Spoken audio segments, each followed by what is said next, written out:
Hey y'all, so we're back again. This is Insecure Season 4, Episode 2, Lowkey Distant. Welcome, it's Jasmine, the LCSW, the Master of Ceremony, the Mistress of Ceremony, Meister of Ceremonies. And this is Pooh, who likes to get up here when the camera's on. I think she likes the cameras and the lights and stuff. So, whatever. It's okay. Or maybe she just wants to play with the string. Excuse the noise in the back. That's the fan. It's hot.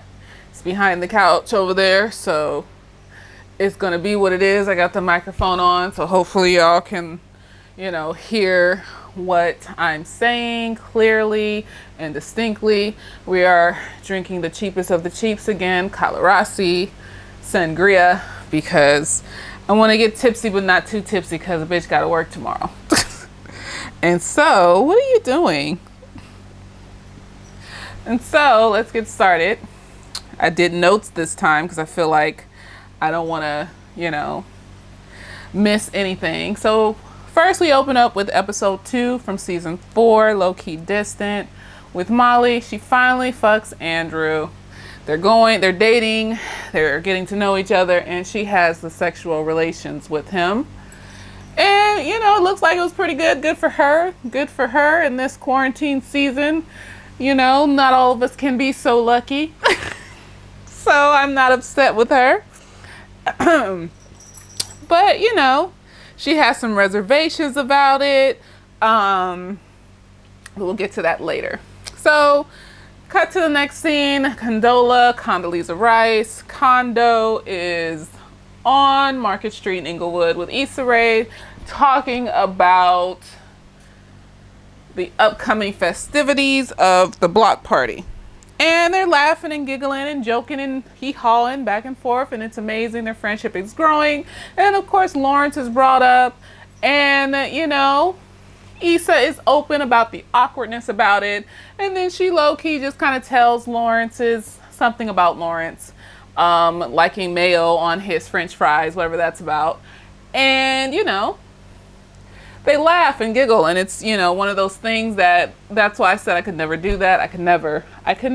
I'm not going to be in friendships with anyone that is associated with my ex. No, not his girlfriend, not his family member, but I guess it depends on the situation. But at the end of the day, I'll get to that later too. Because I was thinking through how this vibed out especially between Issa and Molly, and how Molly feels about her hanging out with Condola. And, I found some interesting thoughts came to mind. So, then Molly, Issa, Tiffany, and what's her name? Kelly. I remember her names, but I've been watching this show since Awkward Black Girl. Let's be real about it. They have like a little Halloween get together. I told you Kelly reminded me of the comedy from Baps. Guess who Kelly dresses like for Halloween? Halle Berry from Baps. Yes, God, honey, bitch, called it. And this was before I even saw the preview for the next episode. So, right. So Molly has told Tiffany and Kelly about the fact that she had sex with Andrew. She hadn't told Issa yet. She's been busy. They haven't been talking as much as they usually do, so on and so forth. But she tells all of them together she had sex with Andrew. The sex was good, but she has some reservations about Andrew because Molly spends most of the time in these conversations talking about herself, her history, her past, who she is as a person, her loves and her joys and all these things. And Andrew just kind of nods and smiles, doesn't say shit about himself.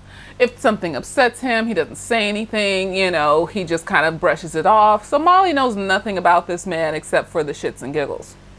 So she's saying to her friends, I think I'm going to withhold having sex with him because I don't want to just be in another sexual relationship and it turn out like it did all those other times. I want him to open up and talk about himself, which is fair. You know, that is kind of a red flag when you're getting to know somebody and they're not letting you know them. You know, you ain't gotta go deep into your history, but like, how many brothers and sisters do you have?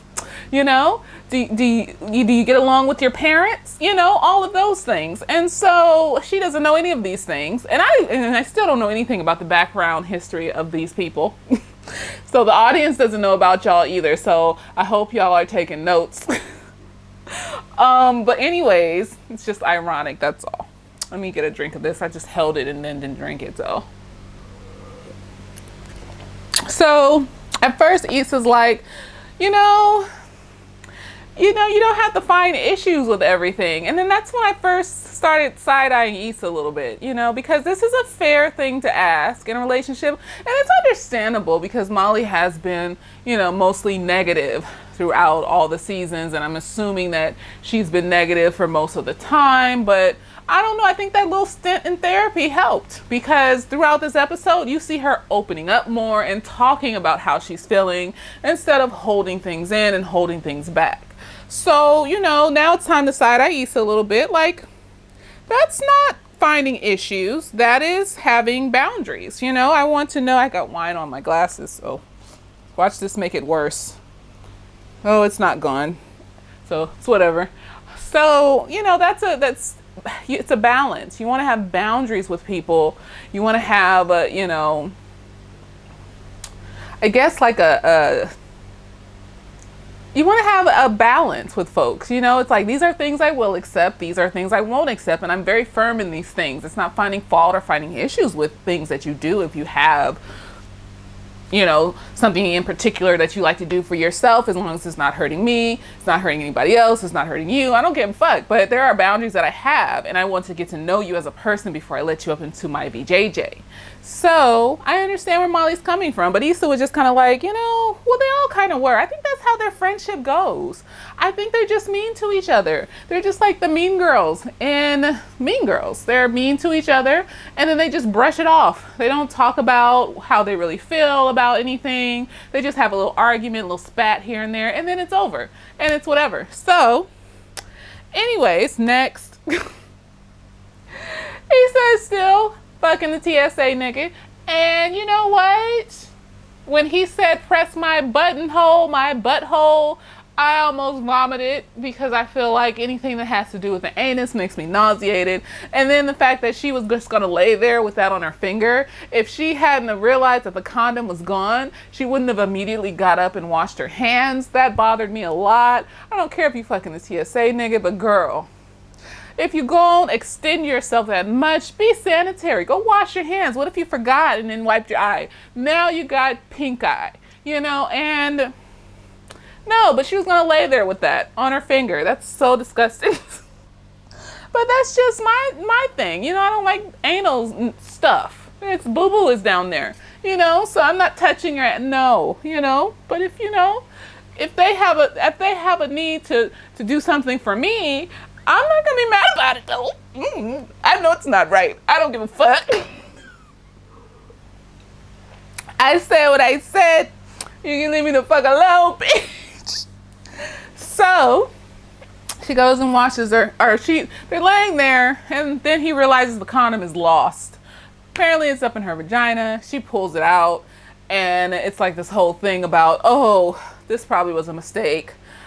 Having sex with this man, losing his vagina inside of me, and now I have to get a plan B. You cannot consistently take plan B like that. It's not like regular birth control pills. It like fucks up, I'm not a doctor, but from what I've heard, it fucks up your whole insides if you take it too much.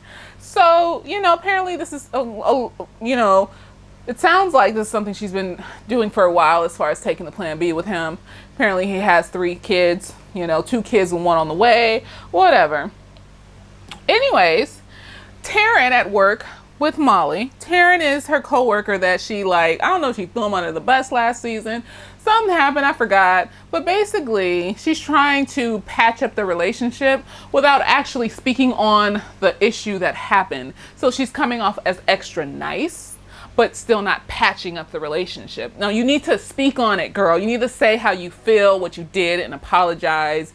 You know, and maybe it wasn't something to apologize for, but at least apologize for hurting his feelings. Because, you know, business is cutthroat. Niggas don't give a fuck in that shit. But, you know, it sounds like she wants to still have a decent business relationship with him. So you gotta apologize for hurting his feelings. Niggas got feelings too. So Terrence still don't like her. She trying to chit-chat him up about his trip to Cabo, and he's just like, I don't care what you got to say, and walks away. Basically, that's what he said. Not necessarily word for word. I don't give a fuck. I said what I said. And next, what happened? Condola then is at lunch with Lawrence, and she tells Lawrence jokingly about her conversation with Issa and the mayonnaise and the french fries, and literally that's when the scene cut off. So apparently Issa has told her more than that. She has told her about Lawrence running track in college or high school or wherever the fuck he ran track in. And, you know, they had a hee-hee and a ha-ha. I think it was college, because they were together for, what, 5 or 6 years, so probably college. And they had a hee-hee and a ha-ha, and she thought it was funny, and Lawrence is just, blood runs cold. Y'all really talking about me? Just sensitive. I mean, I understand it. This is why I couldn't do any of this. This shit is messy, and it's easily tipped over into some bullshit. It's easily tipped over into I still have feelings that I didn't even realize I have type of shit. Or it's easily tipped over into I'm triggered by this situation because of such and whatever the fuck. But, you know, Issa wants to do what Issa wants to do, and if she feels like she can handle the situation, she can handle the situation. But we shall see, because I have an inkling that there is some foreshadowing that she may not be able to handle this. She may not. I feel in my spirit, you know, in my spirit. Girl had a whole cup before I started filming. This is my second cup, so Lawrence gets mad, talks to his friends about it. He's like, you know, I didn't like that. You know, both his friends are light-skinned, but the buff light-skinned dude is like, that's not cool. That's not okay that they talking about you and chit-chatting about your secrets and all this other stuff.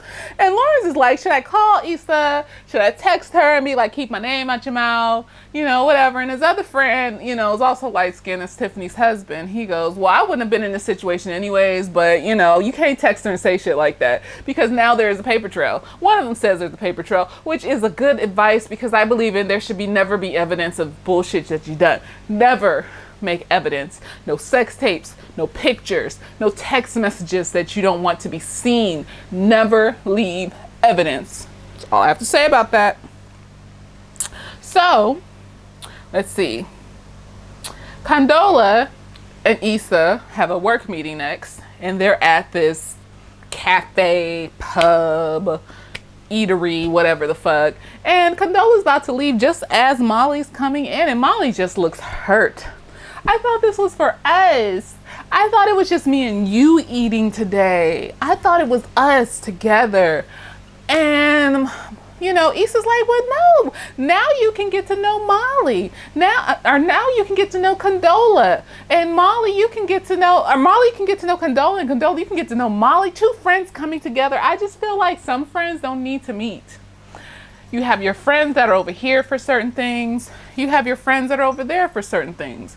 You have your work friends. You have your at-home friends. See, there's certain compartments for certain people, because then shit gets awkward if people's feelings get hurt, because you have to know the sensitivity level of the people that are around you. Okay, that's all I'm saying. And you ain't gotta be a mind reader, but you just notice how sensitive they've been about other shit, and then you apply that to future shit. Like, oh, she was always sensitive when we were in college with other friends, and even I don't know if Molly's been sensitive about it before. But because they don't talk about their past history, which is some bullshit. I don't know if Molly's been sensitive before, but let's say for the sake of, you know, the show, hypothetically, that she has. Okay, if she was sensitive in college when I made other friends, she might be sensitive with this new friend. And if I choose to have this person around with this vulnerability and this sensitivity, then I'm also choosing to deal with their vulnerabilities and their sensitivities, you know, because you're choosing to deal with it, then you got to cater to it. You got to, because you chose to deal with it. Now, if you're not going to choose to deal with it and you just be like, fuck it, and wait till this bitch gets mad and then walk away from you, then it's whatever. But no, you choose to deal with the sensitivity, so you choose to cater to it. Yep. So Molly's giving Condoleezza Rice the side eye the whole time, like, why is this bitch here? I need to talk about Andrew. I need to talk about how I feel about him. I need to talk about if it's okay to really tell him about how I feel as far as him not talking to me. And this bitch is here. I wanted to talk to my bestest best friend, because Molly and Issa are best friends and Kelly and Tiffany are best friends, and they're all kind of acquaintanceship friends together. Yes, God, honey, that happens. It's so exhausting. And, you know, she wanted to talk to her best friend about some shit. And of course, Issa's not reading the room. I mean, she did for a slight second because she saw Molly's face, and she just offered to Molly like, hey, maybe, you know, I can just tell Condola to leave, but you already said she could stay. You can't tell her to leave after you said she could stay. Condola goes to the bathroom. Molly's like, I need to talk to you. And Issa's like, well, you want me to tell her to go? And Molly's like, no, you already told her to stay. Basically, that's what she said, not word for word, but you already told her to stay. You can't do that. No. So Molly invites Andrew. I'm not going to say Asian bae because I feel like that's racist. So Molly invites Andrew. He has a name. He's a human being. He's a person, and he's a very nice looking man. So, you know, and even if he wasn't nice looking, he's a human being. He's a person. I'm not going to call him Asian bae. Last video I did, I apologize to those that probably watched it and were offended. I don't know. Not many people watch my videos, but thank you for the 33 subscribers that I do have. God bless you. I'm glad that you're here. Thank you so much. I should have probably said that in the beginning of the video. Oh, fucking well. I am very grateful though. So Andrew, she invites him to dinner. And she's like, she eases into it. So I'm not even mad about this. She eases into talking, so she starts off talking about herself. Like, this is me at Disneyland with my parents, and I was about to have a breakdown and an attitude, and this is my auntie and uncle and cousin and sister and brother and shit. And then she just eases into, you know, like, what about your family, or whatever the fuck she said. And he just like kind of goes into how he doesn't talk to his sister or some shit like that. And you know what? It could be a cultural thing. And this isn't to be racial or anything. It's more so just as far as what I've learned in, you know, the mental health field when it comes to different cultures and their views on being open about their emotions. Andrew is of Asian descent. I don't know what exact country he comes from, but you know, a lot of those countries and a lot of cultures in general just have these issues about opening up about their emotions. So it could be a cultural thing going on here rather than I am being specifically against you and not talking to you for a specific reason. It's more so it could just be like, it's a cultural thing. I'm not good with opening up. You know, I'm not good with talking about my emotions. I don't know how to do it. So whatever. But anyways, she, you know, opens up, and then she asks him about him and his sister, who his family doesn't talk to anymore, or he hasn't seen in a long time. And then he just shuts it down, and he's just like, I don't like talking about that. And she just puts a boundary. Like, I think she really learned from the therapy that she got. She put a boundary, and she said, you know what? I want to be with somebody that can be open with me, basically, you know. And he freaks the fuck out, and he's all like, why can't you ever be positive or something like that? Why do you always have to find problems and everything? So he gets all like up in his ass about it and shit and mad, and then he's like walks out, goes to a concert or something, because he had invited her to a concert at first, but she changed up and said, no, let's have dinner at my house, and because I want to, like, we can talk at a dinner at my house versus at a concert where it's loud and I can't hear you, because I want to talk to you and get to know you as a person. So he goes and leaves and goes to his concert. You know, what happened next? Molly's mad. She texts Issa. Issa is at another concert trying to find a performer for her block party. So she sees Molly calling. She texts, well, no. First what happens is Molly's mad, so she's sitting in her chair, and then we switch over to Issa. Issa calls Lawrence, and she checks in with Lawrence. And she asked Lawrence, hey, you know, I'm meeting up with Condola, and I just want to know, like, is it okay if I tell her that we Oh, I didn't talk about this. Okay, so basically, after Lawrence talked to his friends, he goes like a creeper, parks in front of Issa's apartment building, meets up with her, and basically asks her in a very nice way to keep his name out her mouth when she's talking to Condola, because he would like Condola to get to know about him from him. And Issa's like, okay, sure, that's fine. Very cordial. I feel like that was handled properly. It wasn't like it was face to face. It wasn't over text message. It wasn't a phone call. So that was handled properly. So now Issa's at this thing and she's about to meet up with Condola at the concert at this performance. It's a performance at a little club, a Schoolboy Q or something. Is playing and she wants to get him to play at her thing, her bonfire, her block party. So she calls Lawrence before Condola gets there and asks like, hey, should I tell her that we met up? Should I, not say anything? And Lawrence like, no, it's not that deep. Don't say nothing. It's fine. And so she decides not to tell Condola that they met up. I don't know about that. Oh, see, that's why it's getting messy. They shouldn't be meeting up, period, I feel like it's messy. I don't know. They used to fuck. It bothers me. But, maybe that's my level of maturity. Who knows? But I feel like Issa might be with her emotions because she's very open to things. And she allows things sometimes. And I think she may still have feelings for Lawrence because she low-key wanted to continue the conversation. Like, hey, so how you doing? That's how she, after asking him, that's how she continued the conversation. And Lawrence was just like, oh, no, we don't need to be on the phone anymore. And then they hung up. And that was it. I feel like she wanted to continue the conversation. I feel like that's going to be unfolded in later episodes. I feel a type of way about that.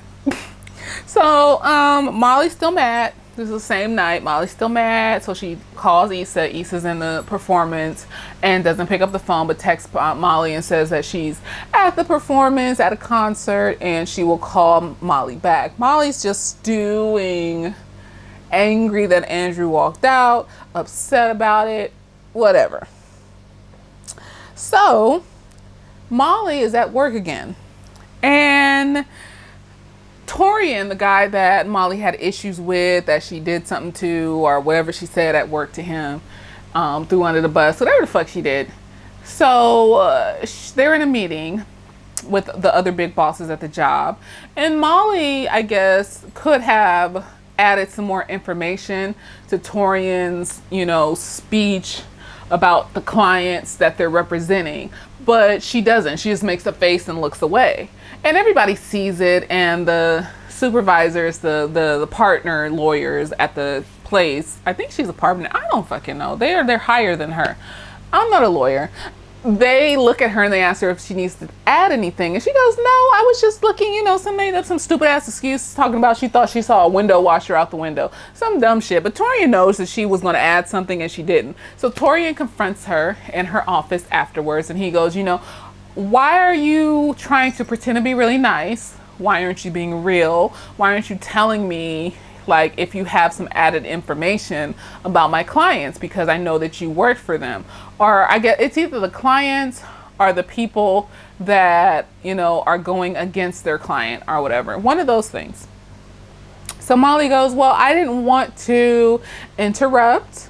I didn't want to bring negativity. And Torian was just like, well, you know what? I would rather you tell me the truth and be real about it than to, than to be fake and have these fake, happy, positive conversations and all this other stuff. I don't need that. I need you to be real. I need you to be my coworker. So Molly basically, she does something positive. She apologizes and she says that she wants to try again. And she says that, she just wants to have a positive relationship with him in the office. And Torian was like, okay. And I was proud for Molly. I was like, you stood up for yourself. You said how you, so in this episode, Molly has been constantly saying how she feels. I feel like the therapy did something for her. I feel like the therapy really did some shit for Molly.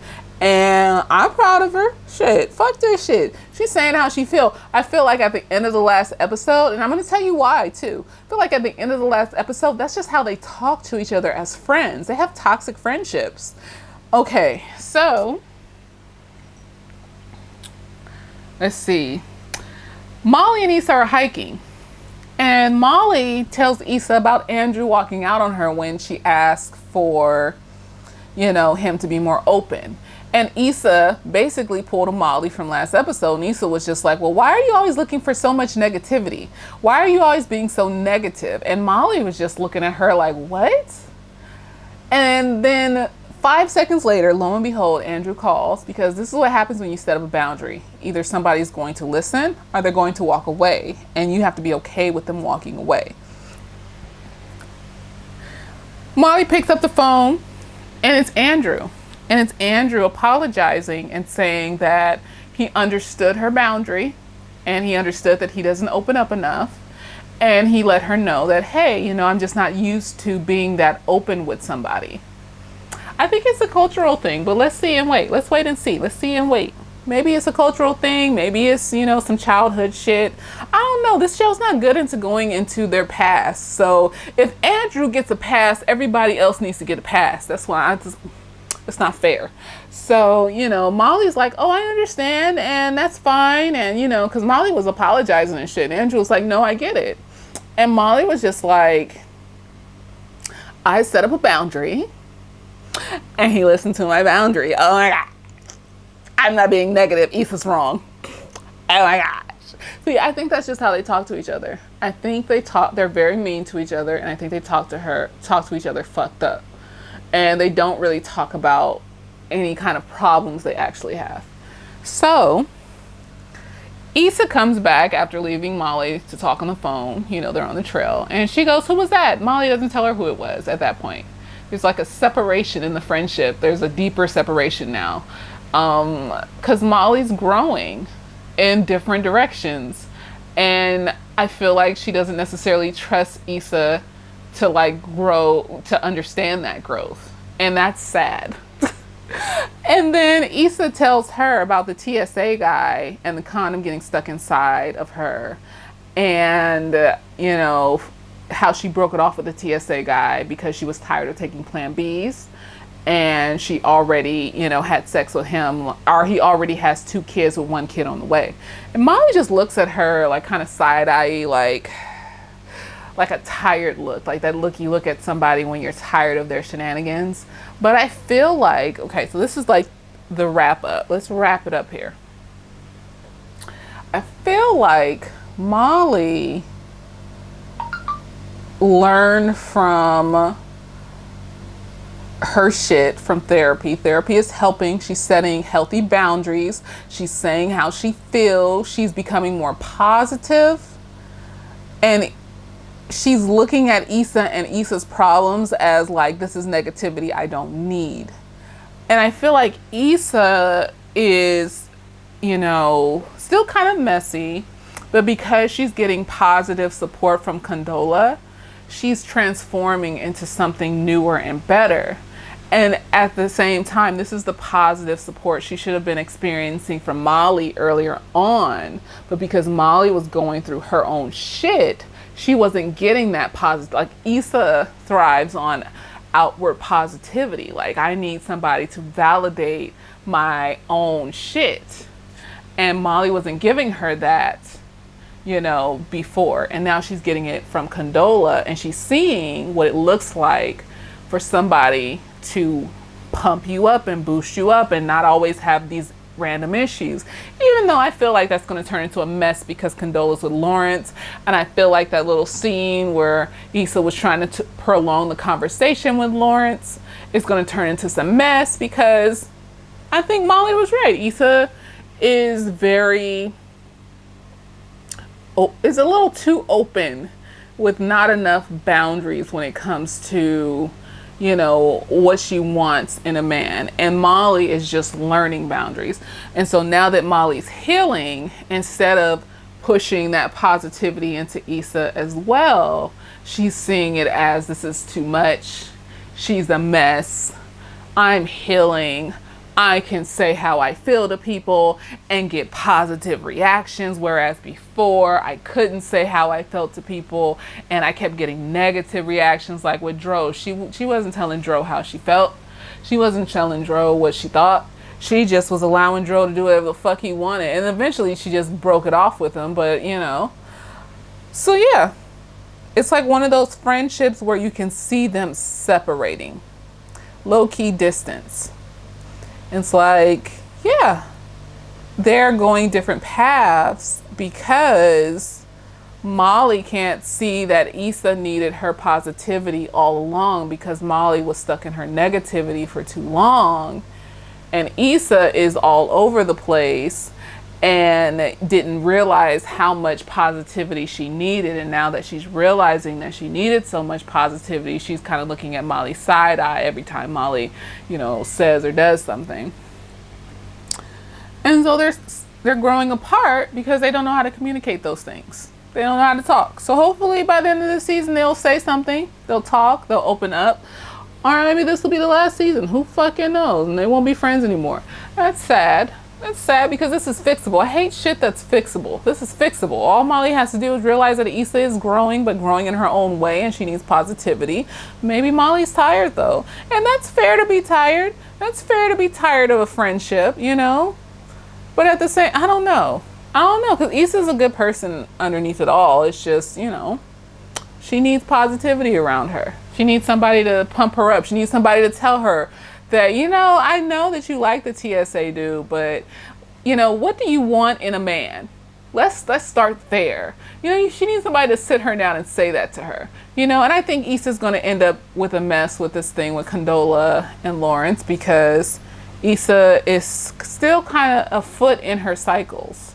She may be succeeding, career-wise as far as planning events and things like that. But at the same time,